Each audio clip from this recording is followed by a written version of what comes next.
Hello, everybody. Welcome to another Planet FPL clash of the correspondents. And today I'm joined by two of the correspondents looking forward to a big clash in Game Week 3 between two of the so-called Big Six. Firstly, let me introduce you to our Manchester City correspondent, Jonny Pringle. How are you, Jonny? Yeah, good. Thank you, James. Good man. And let me introduce you to our Arsenal correspondent, Adam Pritchard. How are you, Adam? I'm not too bad, thanks, James. Jonny, I'll get right into it, my friend. So if I was to give you a choice, Harry Kane or Cristiano Ronaldo up front for Manchester City this season, which one would you prefer? Harry Kane. Because it'll boil the piss out of James. I think he's more suited to the team.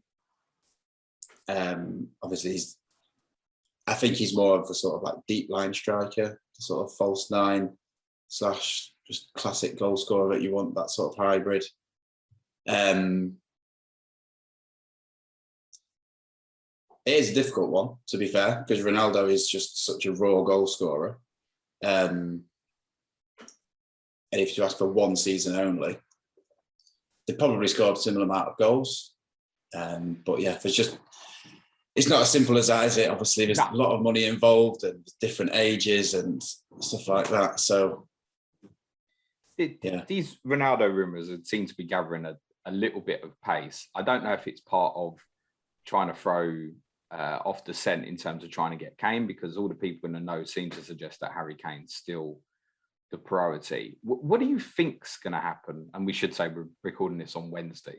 What do you think's going to happen in the next week? What's your instinct? It's so confusing as what's happened so far. Like I said, when we spoke to each other just before the Tottenham v City game, I was so confident that we were going to sign him. All the noises are coming out of the City journalists were saying that they were just ready for him to sign. And then obviously that's just petered out. I remember saying that I wouldn't be surprised if it was actually done and they were just waiting for that game to pass. But if anything, it's gone the other way. It's just been as quiet as ever since then. I'd be surprised if City were willing to give up so easily on Kane and then switch to Ronaldo. Adam was mentioned before we started recording that I think there's two things that make me sceptical about the Ronaldo links. Is just the size of his wages. I think I saw the other day that his wages would be double De Bruyne's. But saying that, you'd think that we probably were willing to pay back to Messi last season. So I'm not sure how much of a problem that'd be. You also wonder, Ronaldo's probably the footballer with the biggest ego in the world. And I think City or Guardiola tends to avoid them in his squad, Ibrahimovic being the classic example. So it just doesn't really feel like it suits. So, yeah, I feel like we're going to obviously have a concerted effort this week, maybe to have another crack at Kane. But then I think you can imagine maybe conversations have happened. City have been speaking. I think Mendes is Bernardo Silva's agent, and he's been trying to get out of the club. So you can imagine that they've maybe talked about Ronaldo, and maybe the conversations have started to happen City's director of football's gone to Guardiola. Listen, we tried for Kane. Levy's being too stubborn. Do you want Ronaldo? And then maybe that's where them links have come from, because it's getting so late. But the short answer to your question is I've just no idea what will happen this week. So I'm going to have to wait and see. It'll be interesting, that's for sure. Is getting a strike, is it essential that you get a striker? Like, what happens if we're in a week's time and there's no incoming? If there's no incoming, then I think it is like false nine season again, with maybe a sprinkling of Torres or Delap up front, like at the weekend when Torres played there. But obviously we showed last season that we can go on good runs with false nines. But I think there's a bit of scepticism with a lot of City fans on how sustainable that is. Playing without a centre forward. I think the attitude is that just a centre forward of Kane's calibre or Ronaldo's calibre would just lift the level of the team. Sits so much on top of the level we're already at last season. Adam, I know you don't want to speak about Arsenal much anyway. So, I mean, any thoughts on this in terms of City up front and what you think may happen and what's needed for them? Yeah, well, like Jonny was saying before we started recording, I was just saying that I can't see how Ronaldo fits in with the type of striker that City have been after. And like you were saying, James, all of the talk, especially out of The Athletic, who are pretty well connected on this, has been it's Kane or nothing, it's Kane or nothing. And I just don't see why you would be so persistent with that for the entirety of the transfer window and then just decide last minute, oh wait, no, we'll go for one of the highest paid players in the world who has shown, or at least he sort of showed under Pirlo at Juve, that you really need to build the entire attack around him. And even if you do that, he's not much of a sort of harrying presser. So I just can't really, and again, like Jonny was saying, I just can't really get my head around it. I'll believe it when I see it, but until then, I'm extremely skeptical. Wouldn't he? He'd score a shed load, wouldn't he? Yeah, no, he would. Just by being in the box for Manchester City, he'd score a shed load, wouldn't he? Well, yeah, no, exactly. And there's the kind of we saw a little bit against Norwich, the return of the kind of the City goal, that cut back from the wing. So if you need a body in there, I mean, Ronaldo's a good body as anyone, I guess, to be standing in the box. But I do think, without a doubt, City need a striker. I don't think I would be really, really surprised if they won the league without signing a striker, especially now Chelsea have Lukaku. I think that's a completely game-changing signing for them. And especially given City's real ambition, I would imagine this season is to finally win the Champions League. Ronaldo clearly wants to win the Champions League with another club, to kind of again get another one in his mind over on Messi. I would say so. So yeah, I think a striker is definitely needed for City. I don't think we could be expecting "Welcome to Manchester" posters this time if it does happen. Is there a third forward, Adam, that City might be considering in Pierre Emerick Aubameyang should the other two fall apart? It has been mentioned or muted in the last couple of days as a possibility if City should fail. Well, he'd be available for cheaper. I think he's probably younger. He's on less wages. So there is that. And look, a bar last season, his goal scoring record is pretty impeccable.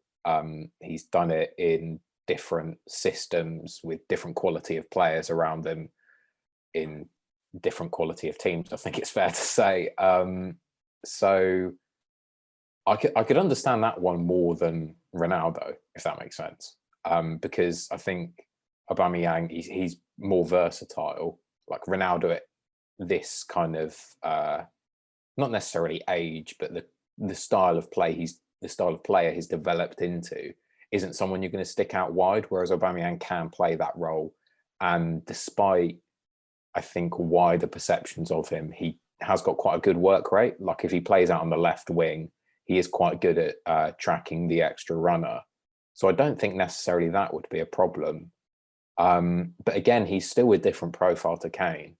So maybe it's just me. I find it very difficult, other than maybe Vlahovic from Fiorentina, but there's been no real talk other than kind of rumour mill type stuff about him going to City. So other than him, I can't really think of another striker similar to Kane that I've even seen sort of vaguely mentioned with City. Well, I think the ideal solution for City, and you can correct me if I'm wrong, Jonny, would be Kane or Haaland at some point. And could a Ronaldo or Aubameyang be a stopgap till next summer? Yeah. Just to interrupt, in typical fashion, usually this happens after we stop recording. Alistair Goals just tweeted, and you'll know him very well, James. But he understands Harry Kane has now accepted that he's likely to remain at Spurs this season. And Sammy Mockbell of Daily Mail has reported exactly the same thing as well. So don't know whether someone's breathed something. But it just reinforces that this is how quiet the sort of links for Kane to City have gone. And it is looking more likely that he might stay. So, sorry, Adam, what were you going to say? No, I was just going to say, just sort of putting this sort of vague maths together in my head. What's Haaland's release clause next season? It's under 100 million, isn't it? It's something 70, but then you're going to do it 70 now. Yeah, double that on the wages and but if you think 70 mil next, even if you have to up it for sort of 80 mil next season, you could get Aubameyang for 30 million, I'd say, this summer. That's less than you'd be spending on Harry Kane, and you're getting someone who fit for the player. Well, no, as in like next season, you're getting someone who is probably, he's not better than Kane at this point, but he's got all the materials to develop into a Kane level striker, and he's much, much younger with a much better injury record. So I can sort of see how that would work if you need a stopgap signing. But again, when we played Dortmund in about March, I was convinced that we'd just be going for Haaland this summer. I was thinking that, well, Dortmund will sell him for 60 or 70 mil next year, or they could get over 100 mil for him this summer. And then the links just quietened right down. And Dortmund just said, if we were to sell him, it'd have to be over 150 mil. We're selling Sancho, so we don't want to sell him. And then the rumours just went away. But yeah, you'd think that City would be. This is what I couldn't really understand about the Kane links originally, was that surely signing Kane this summer blocks off the opportunity of signing Haaland next summer. So I felt like City had sort of decided in their head whether Haaland has chosen someone next summer, whether it's United or Real Madrid, whether Raiola, his agent, has asked for too much, whether his agent's fees are too high, whether his wages are too high. But I tend to get the feeling that City have accepted for not going for Haaland either this summer or next summer. As much as I would like us to, I think I agree with you, Adam, in that it does make more sense to sort of, or more financial sense to sign a stopgap, even if it was, Danny Ings got linked with us. I know that ship sailed now, and then get Haaland next summer. It does seem like a stretch to go and get Kane, given all the stuff that you said about his injuries, for that much money. What I think might be playing into the Haaland situation is I think his agents will know next summer when you have to spend less money on him as a player. One, they're going to get more money because you can say, right, well, you only have to spend 70, 80 million, whatever it is, on him. Then you can afford to give us 30 million in this deal. And there are going to be more options for him. If we're looking, I mean, the transfer window has turned into a bit of a kind of Football Manager FIFA save at this point. I mean, Mbappe's being linked everywhere. You've got Ronaldo, all these kind of huge names. There could potentially be a PSG, a Barcelona, a Real Madrid, a Manchester City, a Man United on the market for him. So I think I think that's probably what they were thinking there. Ultimately, I think my final point on it would be in a summer where Messi, Ronaldo, and Kane were available. If City were to end up without a striker, then it's been basically a disaster. It's been a bit of a disaster of a summer, really. I know we've signed Grealish, but we needed a striker, and for you to pass on Messi and not end up with one is a bit of a disaster, really. Why did they pass on Messi? I think Sam Lee did a big article on it in The Athletic, and City seemingly approached him in 2016 when Guardiola first joined, and apparently he was ready to join City, but Suarez convinced him to stay, so we backed out the deal. Apparently we were actually quite interested in Kane last season, and we were talking about going for Harry Kane, and we dropped the interest in Kane to go all in on Messi, and then Messi backed out again. So I think maybe it got to the point this summer where they just thought, well, we're not going to drop Kane this summer to go for you again, for you to either back out or go and join another club. But yeah, I think, like I said, on paper, if it gets to the end of the window and Messi was available and you chose not to sign him because you wanted to put all your eggs in the Kane basket, and you don't end up with Kane, you end up with egg on your face. Ironic with the way obviously people talk about how the club spend money. I suspect somebody will end up at Manchester City in the next week or so. Are you, Adam? So. Are you actively trying to sell one of Aubameyang or Lacazette as it stands? Then is that what the club are trying to do? Because I know Nketiah's been linked with Palace as well, but I think their valuation is about half of what Arsenal's is. Yeah. So the state of play with Arsenal is there's a lot of fringe players that are on the way out. So Willian is in the process of having his contract terminated, or basically going to Corinthians on a free. We're sort of waiving a transfer fee. Lucas Torreira is going to join Fiorentina, I believe, on loan with an option to buy for 12 million euros. Kolasinac contract being terminated, and he's going to go and join Özil at Fenerbahce. Apparently Watford are interested in El Neni, and Hector Bellerin is kind of trying to push a move to Atletico Madrid. So we basically need to sell that, or get rid of, for this season, all of those players and one more before we can bring in a right back or a central midfielder, which is what the kind of talk is that Arteta really, really wants to prioritise. So I think if a striker goes, a striker has to come in. Obviously, you can't sell one of Lacazette and Aubameyang and then be left with Nketiah, Balogun, and the other one of those two senior strikers who doesn't leave. So I suppose maybe if they've identified a quick deal they could do for someone else, then that's the only real way I would see either of those guys going. You've spent money, mate. At the time of recording, you've spent the most money in terms of incomings. But is it fair to say it doesn't feel like it? Yeah, in a way, because you sort of look at the team on paper that would be starting next season. If like everyone was fit, you're going to have the same sort of two holding midfielders in Xhaka and Thomas Partey. At the moment, you're going to have one of our four right backs, whichever one that is. You're going to have the same left back, probably the same goalkeeper. Ben White will come into the defence, but then Gabriel was there last season. Smith Rowe, Saka, they're young, they're exciting. I really like them as players, but obviously they were there last season. Odegaard was there on loan from January, and then one of Lacazette and Aubameyang up top. So yeah, it kind of does feel a little bit weird to have spent so much money, but not really to feel like we've taken a significant step forward. We haven't added the kind of statement player yet that says, right, here we are, this is our player we're signing to get back into European football. Or at least it doesn't feel like that to me. The team doesn't look or feel stronger than what it did in, say, the Easter period, for example, other than obviously Ben White would be first choice. That's what I think a lot of Arsenal fans, it feels to me, are moaning about at the moment. But a lot of money's been spent, whereas obviously City are going for some of the big name players.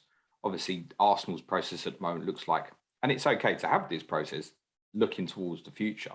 But the argument, I think, from Arsenal fans, a lot of it is, well, there's no point looking at the future when it's not right now.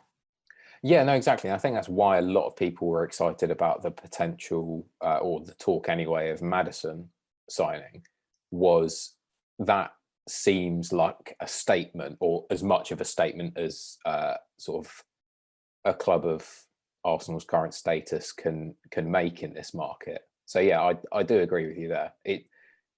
It feels like I can see the logic behind it, but there is an element of it that feels a little bit underwhelming. What's the thoughts on Arteta at the moment? Because it feels from the outside like the pressure is already building. Yeah, well, I think I said this to you pre-season in the correspondence week. I said, I don't think we'll win a game before the international break. And over the international break, you'll hear the stories of Arteta being put under pressure, and it's already started. Yeah, I'm just a little bit. The game against Chelsea was not an unexpected result, but it's the kind of the classic. It's not the loss; it's the manner of the loss that kind of worried me. I can get the mitigating factors that there were a number of first-team players out. Sort of my understanding of the situation is that Ben White was ruled out quite late on. It wasn't clear all the way during the week that he wouldn't be unavailable. But it just looked as though Arteta had set up a team with about 3 different systems and about 3 different formations. I'm no longer really clear on what it is he wants the team to do.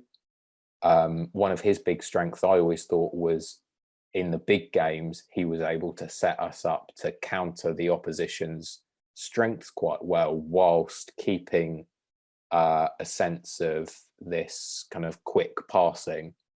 And then everyone could tell the best way to counteract Chelsea was going to be to set up in a back three. And he went with a back four. And I've got no idea why he did that. And I think something I don't know has been necessarily picked up is that if I was trying to be charitable to Arteta and he only found out White was ruled out of that game late on, the way that Tierney was tucking inside quite a lot, it almost seems as though he was mentally setting up to play in a back three. Because if you think his positioning as the left-sided centre-back would make much more sense if, like, in those situations. But then Saka, obviously playing as a left winger, isn't playing like a left wing back. So then you just leave all that space for Reece James to run through. And I think that kind of highlighted to me how it feels like his thinking has become a little bit muddled. And there's always been talk of him being a sort of a mini Pep. And I think, if anything, over the past couple of months, that's been really clarified to me. He does a lot of Pep-like things. It's just he hasn't got Pep players. It's like the quality gap between Arsenal's players and Man City's players is just huge. But there are a lot of the similar traits, the kind of stubbornness in the media, the random favoritism, and then kind of shunning players. I suppose those are the two main things that I see. The kind of dedication to a style above all else, even if it doesn't appear as though it will work, and the interesting, let's say, tactical selections that he can make for particular games that people on the outside kind of look at with a quizzical look. Me listening to you there makes me think him getting sacked is an inevitability. I think it's interesting because I was talking to some people about just vaguely on FPL Arsenal defensive assets, and looking from game week 4 to I think about game week 11, there are probably maybe 2 games I would say where if we don't win, up until the Liverpool game, I think around November time, maybe there are 2 games in there where if we don't win, I'd be like, yeah, that seems fair. Tottenham at home, and I think we play Leicester away as well in that time. I think if we've lost, let's say 3-4 games in that period, I think like proper pressure should be applied. But I think it's not just Arteta. I think I say this every time I come on, the problems at Arsenal run much deeper. I think I'd rather Edu was sacked, for example, than Arteta. If I had to choose one of them to go, I think it would be him. What's all this about him taking holiday during the transfer window? Is he not responsible for the signings? No, he is responsible for the signings. Yeah. What's that all about? Can you take a window once the transfer window shut?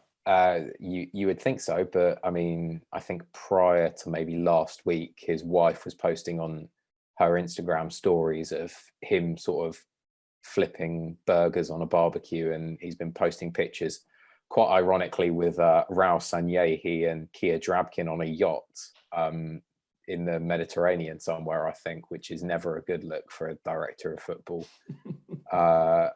Especially given the dubious connections those two have had with Arsenal in the past year and a half or so. So yeah, I just don't think there is, even if Arteta was sacked, and let's say that turns out to be the right thing, and I'm not saying at this stage whether it is or not the right thing to do, I've just got no confidence that he is the right person to choose Arteta's replacement. Wow. It's big. If you woke up tomorrow and Arteta was gone, what would your reaction be, just emotionally? Emotionally, I would feel really quite sad that it hasn't worked out, because I really, really liked him as a player. And I think my idea of what he wants to do is the right idea. Like, I think he wants to play, air quotes, the Arsenal way. I think he wants to play progressive football. And I think he wants to build a sort of core. I think he wants to build his team around a core of young sort of academy kids. But then we've seen very little evidence of certainly the former, of the nice style of play recently. Because even when Arsenal have been at their best in terms of results under Arteta, a lot of the time the football has been quite turgid. It's not been particularly great to watch, and a lot of the good bits of play have been thanks to individual bits of brilliance, mainly relying on those youngsters. So yeah, I think I'd feel sad at the sort of lack of, or at least what I saw is the unfulfilled potential that he could have brought. But I wouldn't be angry. I wouldn't think that was the wrong decision, if that makes sense. Yeah, I think there's a lot of Arsenal fans not for turning. Johnny, just briefly, thoughts on Arteta? Because obviously worked under Guardiola. Yeah, I empathise a lot with Adam's thoughts. It sounds a lot like Pep's first season with us, in that like I was backing Guardiola a lot and what he was trying to do, and it was evident that he didn't have the players, or at least in that first season, to implement their ideas. And it's just happened over a couple of years for Arsenal. Obviously, Guardiola was lucky enough to have De Bruyne, David Silva, Fernandinho Aguero, and was able to spend money and get the players in. And then you see what's happened. I get worked up with Pep at times, so I can't imagine how worked up I'd get with him if, like Adam says, if we were in Arsenal's situation where we didn't have as good a players as we are. Some of the decisions Pep makes would be infuriating if we didn't have, say, De Bruyne to pull us out the shit at times. So yeah, like I say, sympathise a lot. But it's, people always say, oh, how good would Pep be if he didn't have all the money to spend, or if he was at Burnley or Newcastle or even someone like Brighton or whatever. Effectively, that's sort of what we're seeing with Arteta. It's like, how does this air quotes footballing philosophy and kind of quite dogmatic approach to the game, and certainly touchline and probably dressing room, training ground temperament, work with players who just aren't really at the elite level that you need in order to implement all of those things? Yeah, I agree. And I never really disagree with people who make that point. I'll put Guardiola in it. Also don't care, do you? Yeah, no. Because my counter argument back is, well, if your football club had the resources and the infrastructure that City had, and you could pick a manager, any manager in the world, you would pick Guardiola. So in the reverse situation, I don't think there is anyone better suited to manage a club like City.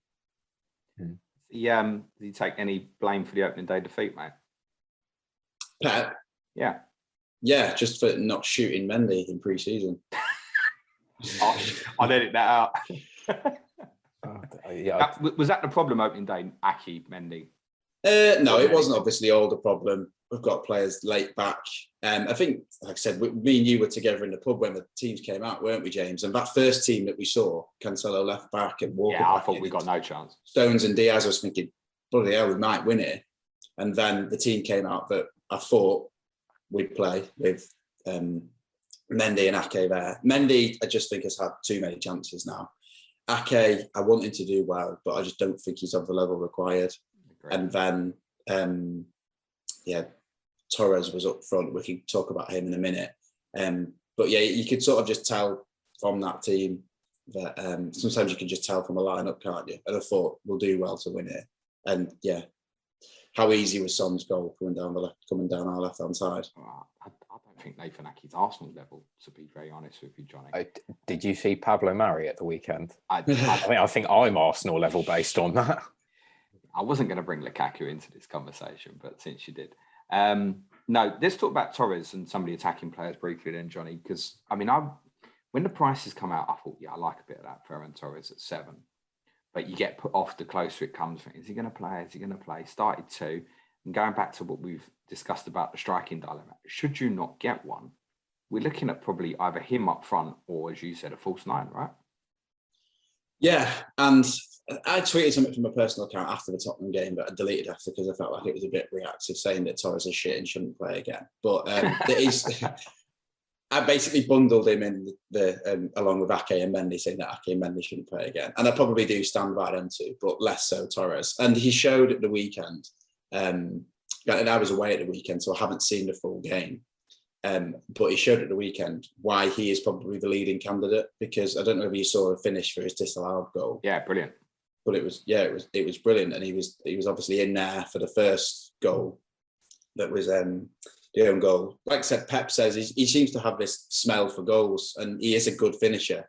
It's just he just seems a little bit soft and goes missing at times, and I can't envisage him being that number 9 that we need. But yeah, in games like that against Norwich at home, and as we saw, he scored that hat-trick against Newcastle away, I'm happy for him to play up there.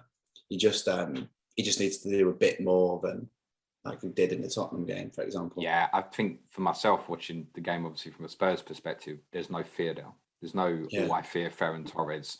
You know, when it goes into wide areas and Mahrez and Grealish are running at you and stuff, you think, well, we're in trouble here. Into Torres, not worried. I don't know if that speaks volumes in terms of where it's at. Yeah, exactly. It sums it up, basically. First thoughts on Grealish? Good. Yeah, I was happy with his performance at Tottenham. Took responsibility, wanted the ball, which is everything that you thought he would do. Had a couple of good drives into the box. Like I say, didn't see the game at the weekend, but I've heard good things. Obviously got his first goal. One thing I liked was that he was getting in there, getting in the box just at the back post. I'm not sure whether he used to do that for Villa, but he seemed to sort of hang a lot out wide. But that is one thing that City wingers need to do. Like Adam was saying, if this goal is to come back about cutbacks across the box, he's going to have to learn to get in there. I suppose maybe one concern is that if he is to play left wing, he does slow the play down a bit, and we don't exactly have flying wing backs past. Cancelo and Zinchenko like to come out, like to stay inside. And it's all the more reason why I think long term he's going to be a number 8. Yeah. I think that's where we'll play. But yeah, been happy with him so far. It feels to me like there's a movement coming towards Grealish and De Bruyne as playing as very wide 8s, I think we could say, where there's going to be big distances between them. So you can have, for example, De Bruyne and Mahrez towards the right-hand side, Grealish and Foden, Sterling to the left-hand side, and they'll try and get double ups. And it probably means the fullbacks staying a little bit more reserved this season. That's the early impression I'm getting from that. How big a return will KDB be, and is he back in time for Arsenal? Because he loves a goal against Arsenal. Yeah, he's obviously he's just awesome, isn't he? It'll be big when he comes back. Although I think Saturday probably showed a little bit of why we were so good in that run without him. I remember saying that we seem to have more control without him as a number 8. It was back to Bernardo and Gundogan and Rodri in the midfield, and it sounded like we just absolutely dominated Norwich. Whereas De Bruyne can, like we said before, he takes a lot more risks. We can spend more times of the game without the ball.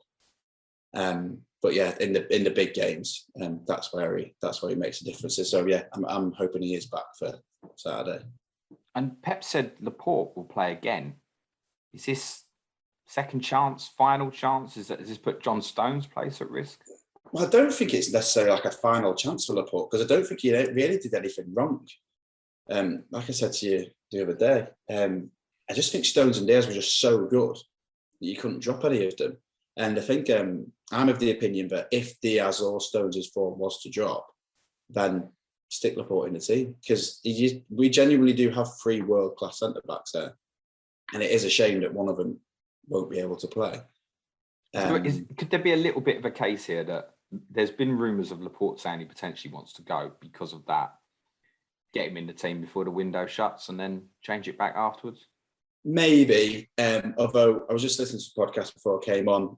Again, Sam from The Athletic was saying that Laporte's basically accepted he's going to have to stay now. He asked to go. City said, yeah, someone comes up with the money, but it doesn't look like someone is. And I think he's basically accepted that.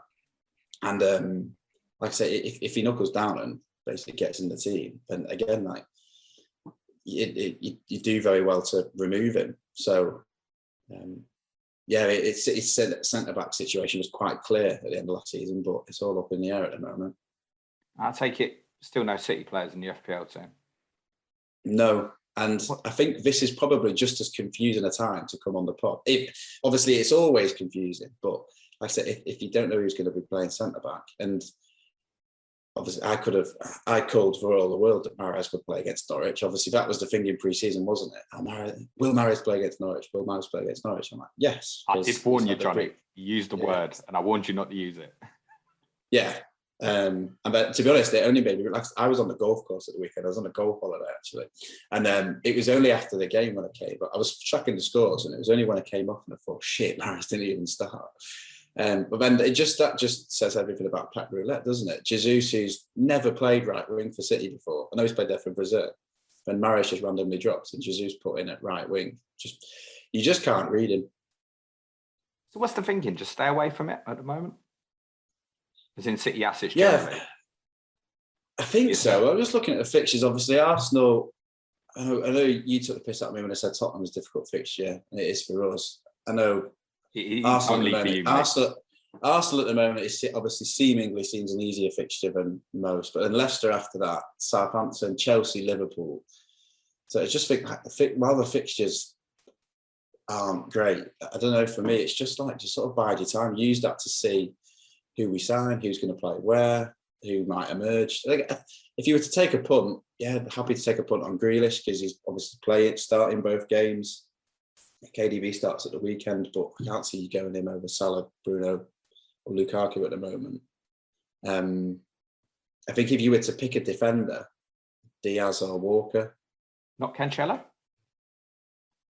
I don't know, because I expect Zinchenko to come in at left back. Yeah, we'll be discussing this a lot in pre-season. Is Zinchenko actually the first choice? Exactly. But like I said, it's how many clean sheets you expect him to get from them games. Like I said, I'm just seeing it as a sort of just bide your time period, really. Just use this little period of tough fixtures to see where we stand with City.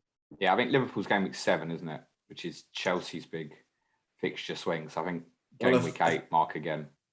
Yeah, I think this is it. It's just the big. I think game week 8 will be the big City and Chelsea pile on, won't it? Johnny, you know when your next clash of correspondence appearance is? Before game week 8? Before game week 8. Adam, you got any Man City players at the moment? No, I don't. But I'm sort of thinking along the similar lines as Johnny there, happy to wait it out. I'll probably wildcard around that kind of game week 7, game week 8 period. And by then, hopefully have a better idea of... probably more likely to I'll definitely have a defender, also eyeing up Zinchenko because I think he's price dropped as well, so that's nice. But yeah, no City players as of yet. It'd be 5 forwards then, Zinchenko, is that right? I would assume so. Yeah, must be. Any Gunners, Adam? You started with a couple, didn't you? I started with one in the end. I started with Smith Rowe, and perfectly happy to keep him on. Even though I think he and Martinelli have both price dropped, and I think White almost certainly will, unless they've managed to lock him. Which it's interesting. I think the idea of getting in Arsenal players, especially Smith Rowe and White, was you're not going to play them game weeks 2 and 3, and then you keep them for the good run from 4 to sort of 11. So the fact that people are selling them now, it does confuse me a little bit because he's been ruled out of the 2 games you weren't going to play him with.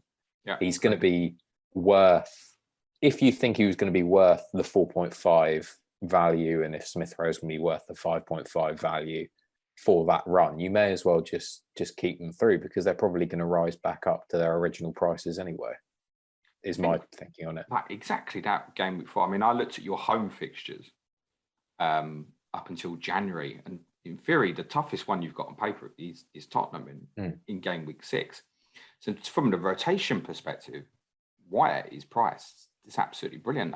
I'm kind of hoping it does drop and drops alarmingly because I think maybe I might even go in 4.3 or 4.4 going to game week 4. I think a lot of it is the people obviously don't want to be hemorrhaging the value on players, plus the neutral perspective on Arsenal is probably influenced by the performance at Brentford. You think, well, if they're going to get beat 2-0 there, when are you actually expecting the clean sheets? I get that, but yeah, that turn of fixture in game week 4, I think whatever you've got in Arsenal, you keep. You wasn't going to play Ben White at Man City this week anyway. No, exactly, and it's I only played Smith Rowe on the opening day. I haven't played him. I didn't play him against Chelsea, and I won't play him this weekend either, probably. So it's the same thing. but I don't mind the fact that he's going to drop down to, even if he drops down again to 5-3, I'm not too bothered, because my perception is I'll certainly keep him on my first wild card, and I wouldn't be surprised if he went back up to his original price, like I was saying. Would they still be, if you were buying new in game week 4 and someone said, right, Adam, defensively Arsenal, would it still be Ben White for you, or has anything changed on that? No, it would unless we sign a right back, it would still probably be Ben White. I'm not sure if Gabriel's price dropped. I haven't checked, to be honest. It was 5 to start with, though, wasn't it? I think. Yeah, but yeah, no, it would still be those two, Smith Rowe and White. Jonny, any Arsenal players for you? Yeah, just Ben White. I started with. Yeah, I think so. For all the reasons Adam said. I know some people.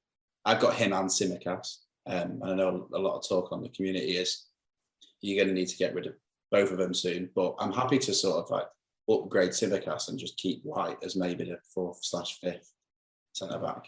Yeah, like Adam says, even if he does drop in price, then so be it. He's got such a good run of fixtures. There's no danger in him. You spent £50 million on him. There's no danger in him not being first choice for you, whatever the system, I think, Adam. And a lot of the popular defensive players have a really difficult game week 4. And that's where you turn into Norwich at home. Norwich in 4, Burnley in 5, and Tottenham in 6. And you mentioned, I think, up to the Liverpool fixtures, Leicester away, I want to say it's around about game week 9 or 10, I think. Yeah. It's a good run. Well, and then even after that Liverpool game, I think it's Liverpool, Newcastle, United, and then through to the end of the year, I think do we play City again in is it the New Year's Day fixture? I think. I can't remember but I think like there's maybe 3 games now to the end of the year, probably 4 actually. So Leicester, Spurs, Liverpool, United are probably the sort of hard games in that run. It looks pretty favourable. If your window shut now, what's the strongest team, Adam, in your opinion? Tierney at left. So the defence would be Tierney, Gabriel, White, and then I really don't know who Arteta favours at right back anymore. My preference would be probably still Callum Chambers, but I think the fact that he didn't put in the best performance against Brentford and then was immediately dropped for the Chelsea game probably shows that that's not exactly saying much, that he's my preferred choice. Midfield would be Xhaka and Partey as sort of the 2 DMs, and then a front 3 of Smith Rowe, Odegaard, Saka. Sorry, I don't know why I've got his name then. And then probably Aubameyang up top. No Pepe in that team. That's the way it feels to me. I agree with that team completely, but I don't know what the right back situation is. Yeah, no, I think I don't think Pepe. He's just not proved that he is the output player that we need him to be, because that's sort of what you have him in the team for, is the kind of goals and the assists, and he's just not thus far. Then again, Arsenal haven't put up any goals thus far, so I can't really single him out for criticism. But I think he would be the one to drop out. Smith Rowe, and I've seen a lot of people saying that Odegaard signing means Smith Rowe is going to be benched, which is quite frankly just ludicrous because they play together. Similar to what Grealish has played for Villa. That's how I see it, no? Well, exactly. And they played together last season. Odegaard is more of the pass finder. Smith Rowe is more of the kind of close passer, so sort of short passer, dribbler. A bit more like an Aaron Ramsey crossed with the Thomas Rosicky, I'd say, is kind of how I see him. And then you've got someone like Odegaard, who is more of a passer, possibly, if I'm going to think of Arsenal players in the past, probably more of a Cazorla, Fabregas type, who is capable with the dribble, but his preferred route of sort of progressing the ball is with a pass. I think the concern with that 3, Odegaard, Smith Rowe, Saka, I'd look at it and question how many goals are in it. It's a good 3 behind the front man. But will they get 20 goals between the 3 of them? It's probably doubtful. Yeah, no, that's exactly the problem with this Arsenal side, is that so much of what is good about it has been the young players, and so much of what is concerning about it is how much of what is good about it has been the young players. There's no. It's you're kind of projecting forward that these players are going to be able to take a significant step up in order to. Yeah, absolutely, and they've already done that. To be fair to them, they've already done a fair amount of what's needed, or not of what's needed, but of what's kind of acceptable. Really. Well, obviously, if the bloke up front is going to return to the player that was there 2 years ago, it's not as necessary. Aubameyang can take the burden and get 25 to 30 goals. It's not an issue. Yeah, or perhaps if maybe he does leave and we sign another striker, but then that's where I just can't see. That's partly why I can't see that whole merry-go-round happening, because then that's effectively an entirely new front four, and based on Arsenal's business thus far, it will probably be someone around the 23, 22 age bracket. So it's just a lot of inexperience that you'd be relying on there. Where do you think you finish now, in a word, Adam? What did I say pre-season? I think I said sixth. I want to say maybe, yeah. Probably eighth. Really? Yeah. And that's Jonny? kind of optimistic. Jonny, where do you think they finish? Arsenal? Yeah. We were discussing this the other day with mates, actually. Yeah, anywhere from like 6th to 10th.